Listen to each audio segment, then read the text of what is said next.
नमस्कार दोस्तों, career with Ashutosh channel में आप सभी का स्वागत करता हूं दोस्तों।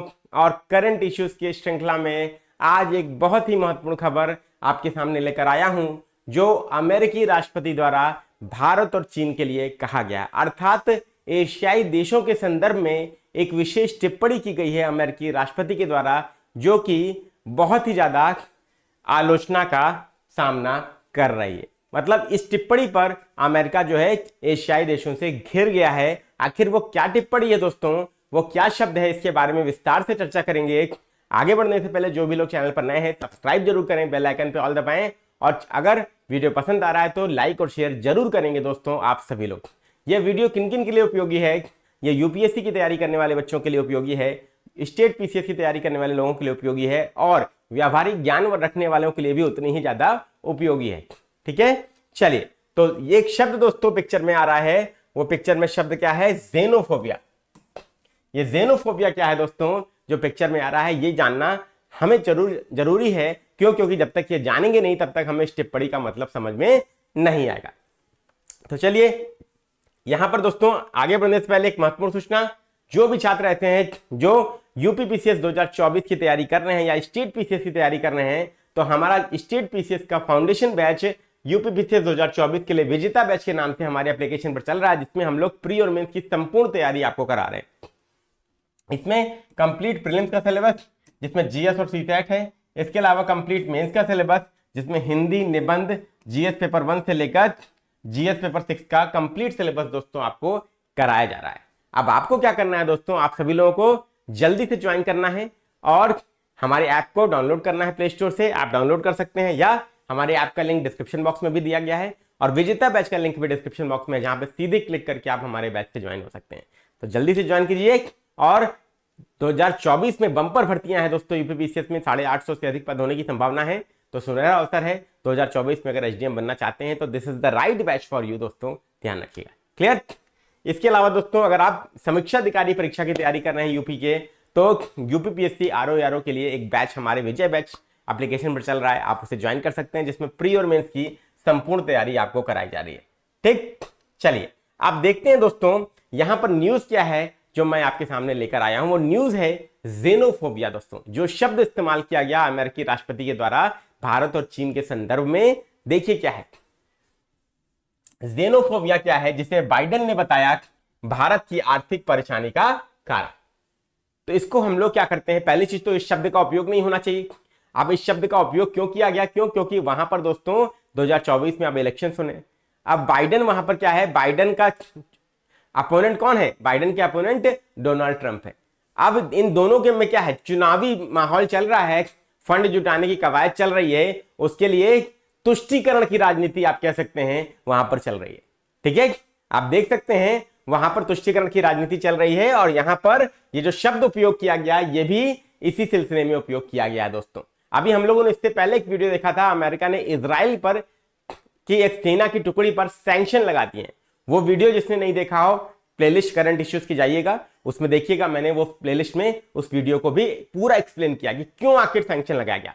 तो उसमें भी दोस्तों कहीं ना कहीं इलेक्शंस जो है एक बहुत बड़ी मेजर फाइंडिंग्स निकल कर आ रहे हैं, मेजर वजह बताया जा रहे हैं कि इजराइल की उस सेना की टुकड़ी पर विशेष रूप से प्रतिबंध लगाया गया फिलिस्तीनी जनता को संतुष्ट करने के लिए। ठीक, चलिए अब यहां पर देखिए अमेरिकी राष्ट्रपति जो बाइडेन ने कहा है कि भारत और चीन की आर्थिक परेशानियों की वजह ज़ेनोफोबिया है। और आखिर ज़ेनोफोबिया क्या है? जब आर्थिक परेशानी की वजह ये बता रहे हैं तो आपको और हमको ये समझना जरूरी हो जाता है कि ज़ेनोफोबिया क्या है, क्योंकि एग्जाम के लिए इंपॉर्टेंट है, पूछा जा सकता है।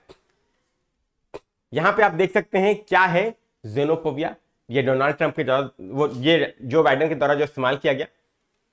अब देखिए यहां पर दोस्तों अमेरिकी राष्ट्रपति जो बाइडेन ने भारतीयों पर बड़ा आरोप लगा दिया। उन्होंने कहा कि भारत, चीन, जापान और रूस में ज़ेनोफोबिया है।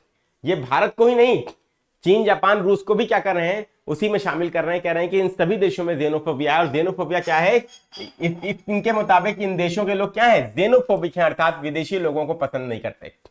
कितना बड़ा दोस्तों सोचिए आक्षेप इन्होंने लगाया है, जबकि भारत की संस्कृति प्राचीन काल से लेकर आज तक भारत ने जितने देशों के लोगों का समावेशन किया है, शायद ही विश्व में कोई ऐसा देश हो जिसने इतनी अधिक संस्कृति और सभ्यताओं का समावेशन अपने साथ किया होगा।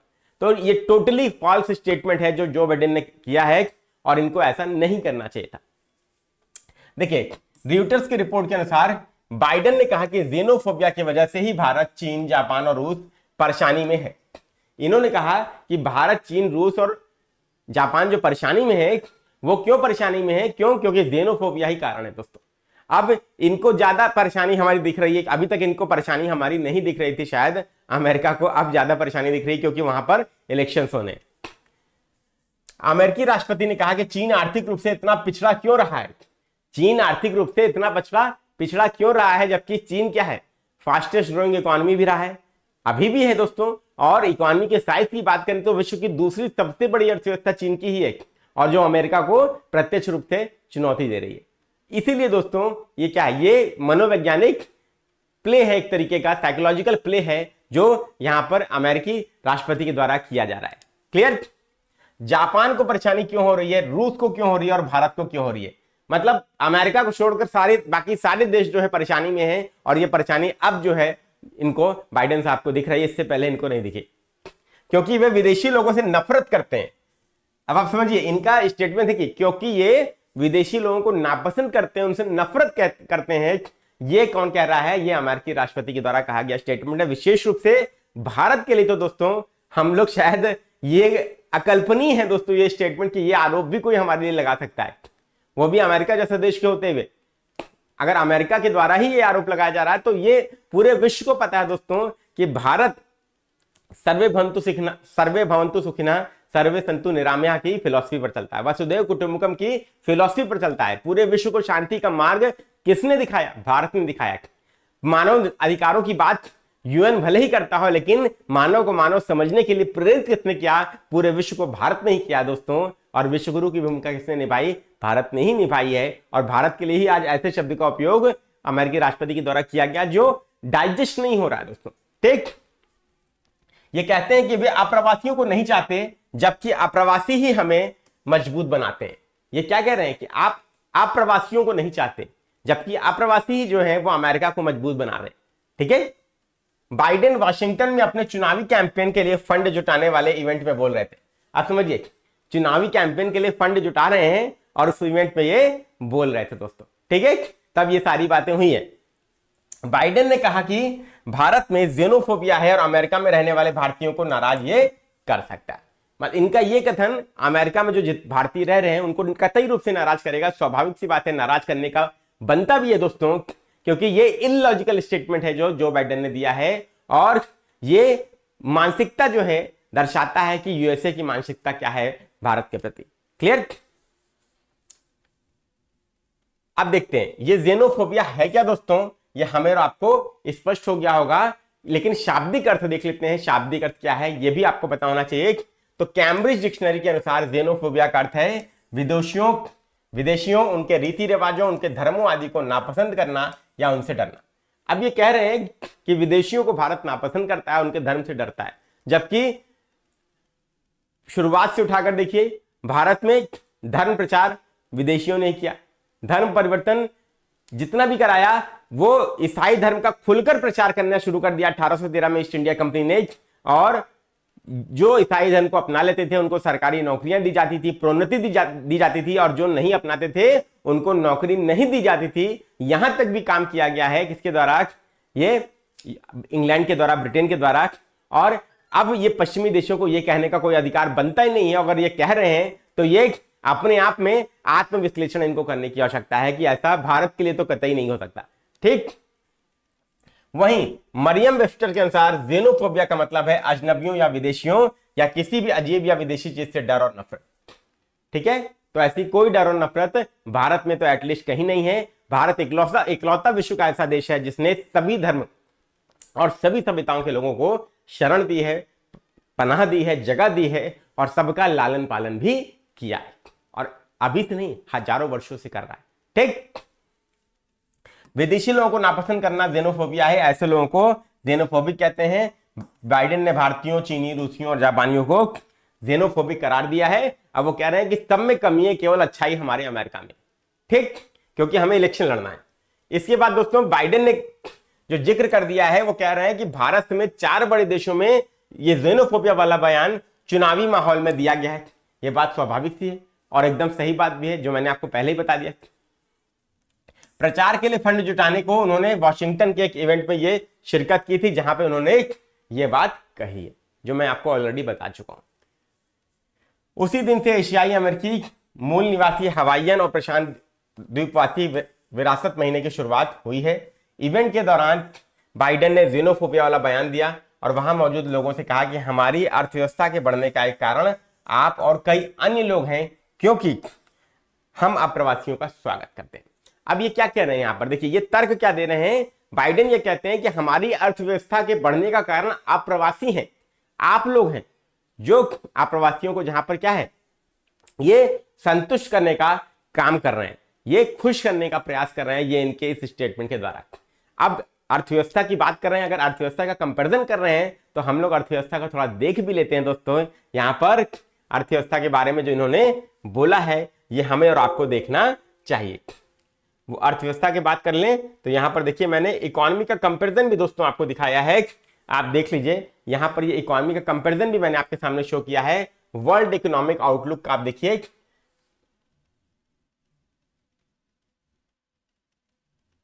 वर्ल्ड इकोनॉमिक आउटलुक की ग्रोथ प्रोजेक्शंस की रिपोर्ट मैंने आपके सामने यहां पर शो की है। अब आपको मैं दिखाता हूं दोस्तों इकोनॉमी का प्रोजेक्शन क्या है दोस्तों, जहां पे बाइडेन जो है बढ़ती हुई अपनी अर्थव्यवस्था की बात कर रहे हैं और भारत, चीन, रूस और जापान की घटती हुई अर्थव्यवस्था की बात कर रहे हैं। तो यहां पर देखिए इनको आप कितना जो है ये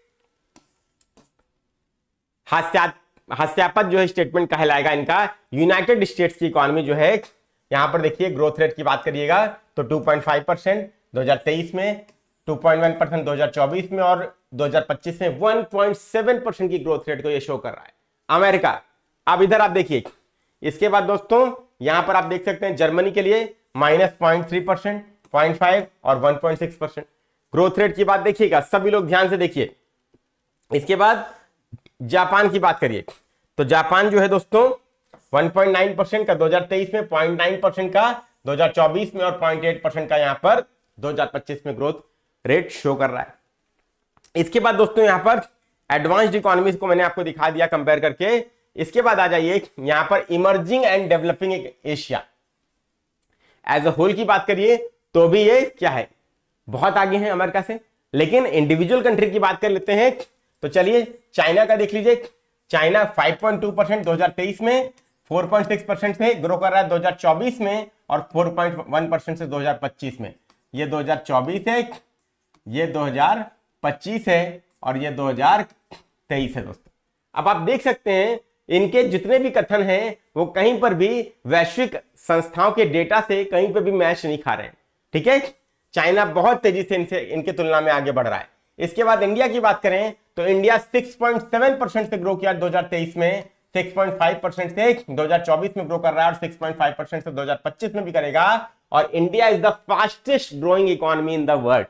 अब आप समझ सकते हैं ये हमारी अर्थव्यवस्था में क्या है, ये कमियां बता रहे हैं और अपनी अर्थव्यवस्था का ग्रोथ रेट जो है इनको देखना चाहिए। उसके पहले कमेंट करने से पहले अगर भैया चीन और भारत की बात कर रहे हैं तो चीन और भारत दोनों का ही ग्रोथ रेट जो है इनसे बहुत बड़ा है, बहुत ज्यादा है।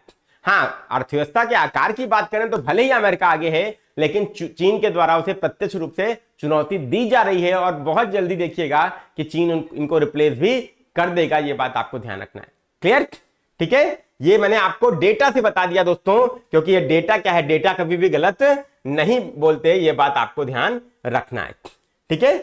अब इसके बाद देखिए क्या है, इसके बाद बाइडेन लगातार दूसरी बार व्हाइट हाउस पहुंचने की तलाश में है, दूसरा बार प्रेसिडेंट बनना चाहते हैं। इसके बाद उनका सामना रिपब्लिकन उम्मीदवार किससे है, डोनाल्ड ट्रंप से है। उनका सामना रिपब्लिकन उम्मीदवार डोनाल्ड ट्रंप से है, याद रखिएगा। क्लियर। और वहां पे क्या है, डेमोक्रेट्स और रिपब्लिकन दो ही होते हैं दोस्तों, दो ही पार्टियां हैं वहां पर और वहीं से उम्मीदवारों का चयन होता है, ठीक। ट्रंप अपने अप्रवासी विरोधी रुख के लिए जाने जाते हैं। उन्होंने अवैध इमिग्रेशन पर नकेल कसने और कानूनी माइग्रेशन के नियमों को कड़ा बनाने का वादा किया है। बाइडेन का रवैया शरणार्थियों के पक्ष में रहा है और इस मुद्दे पर मानवतावादी रवैया अपनाने की वो वकालत करते हैं। मतलब दो उम्मीदवार हैं। डोनाल्ड ट्रंप क्या कहते हैं कि अप्रवासियों को लगाम लगाने के लिए, नकेल कसने के लिए, अवैध इमिग्रेशन पर को वो क्या करते हैं, निंदा करते हैं और उसके लिए अगेंस्ट में कड़े नियम बनाते हैं। इसके विपरीत बाइडेन क्या है, आप शरणार्थियों के पक्ष में रहते हैं और मानवतावादी रुख अपनाते हुए दिख रहे हैं।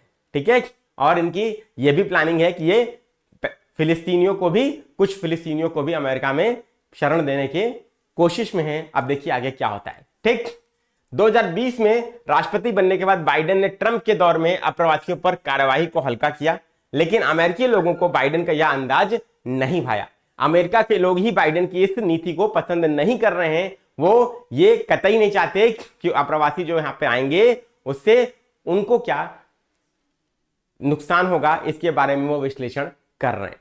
ठीक है, हालिया सर्वे बताता है कि आधे से ज्यादा अमेरिकी मानते हैं कि बाइडेन के राष्ट्रपति रहते हुए अमेरिका को कॉस्ट ऑफ लिविंग और इमिग्रेशन में चोट पहुंची है। ठीक है, ध्यान रखिएगा क्या कह रहे हैं अमेरिकी, आधे से ज्यादा अमेरिकी मानते हैं कि बाइडेन के राष्ट्रपति रहते हुए अमेरिका को कॉस्ट ऑफ लिविंग और इमिग्रेशन में चोट पहुंची है। दोस्तों, इसका मतलब क्या है, कहीं ना कहीं अमेरिकियों को जो डोनाल्ड ट्रंप का स्टैंड है वो ज्यादा ही पसंद आ रहा है। दोस्तों, वैसे भी मैं आपसे बोलूंगा कि संसाधनों पर सबसे पहले अधिकार वहां के नागरिकों का होता है किसी भी देश के, उसके बाद ही आप शरणार्थियों के बारे में सोच सकते हैं और उनको शरण दे सकते हैं। क्लियर। वहीं मानवतावादी संस्थाएं ये कहेंगी कि पहले शरणार्थी आने चाहिए, उसके बाद इकोनॉमी देखना चाहिए। ठीक है, लेकिन बात यही है, किसी घर में अगर दो रोटी ही क्या हो रही है, दो रोटी ही बन पाती है, तो अगर ऑलरेडी 4 लोग हैं तो 2 रोटी में उनको वैसे भी आधी आधी रोटी मिल रही है, और अगर बोल दिया जाएगा आपसे कि 2 और लोगों को बसा लो, तो वो आदमी क्या करेगा, कहां से ही बसाएगा। लेकिन अगर किसी देश में 10 रोटी बन रही है और 4 ही लोग हैं, तो वो 2 और को एडजस्ट कर सकता है। तो कुल मिला के मामला क्या है, आर्थिक विकास का और क्षमता का है। तो अमेरिका के पास आर्थिक क्षमता है तो वो अप्रवासियों को रख सकता है, शरण दे सकता है। लेकिन अगर भारत की बात किया जाए या चीन की बात किया जाए तो भारत अभी भी दोस्तों क्या है, विकासशील देश ही है, और भारत की आबादी विश्व की सबसे बड़ी आबादी है। भारत के लिए सभी को शरणार्थी के रूप में भारत में शरण देना या किसी भी समुदाय को शरण देना एक सोचने वाला विषय है। भारत को उसके लिए सोच विचार करके ही काम करना पड़ता है, क्योंकि भारत संसाधन रहित एक संसाधन उच्च देश नहीं है। भारत के पास जितने भी संसाधन है वो लिमिटेड है, और उसका विवेकपूर्ण उपयोग जो है भारत सरकार को करना, यही दोस्तों इतनी बड़ी आबादी को लेकर चलाने के लिए आवश्यक है। ठीक है, तो ध्यान रखिएगा, सतत विकास भारत के लिए एक चुनौती है, लेकिन फिर भी भारत उसके सभी गोल्स को अचीव कर रहा है, और विश्व की सबसे बड़ी अर्थव्यवस्था होते हुए भी, विश्व की सबसे बड़ी आबादी होते हुए भी हम विश्व की तीसरी सबसे बड़ी अर्थव्यवस्था बनने वाले हैं। और 2047 तक हमने विकसित भारत का लक्ष्य जो सेट किया है उसको भी हम निश्चित रूप से दोस्तों प्राप्त करेंगे जब हमें आजादी के 100 वर्ष हम पूरे कर लेंगे। क्लियर। तो आपकी क्या राय है दोस्तों, जो बिडेन को ऐसा स्टेटमेंट देना चाहिए था भारत के लिए कि ये पूर्णतः गलत है? कमेंट बॉक्स में जरूर बताइएगा। वीडियो पसंद आया हो तो लाइक करिएगा, शेयर करिएगा, चैनल पर नए हैं तो सब्सक्राइब करिएगा। मिलते हैं नेक्स्ट वीडियो में। Thank you.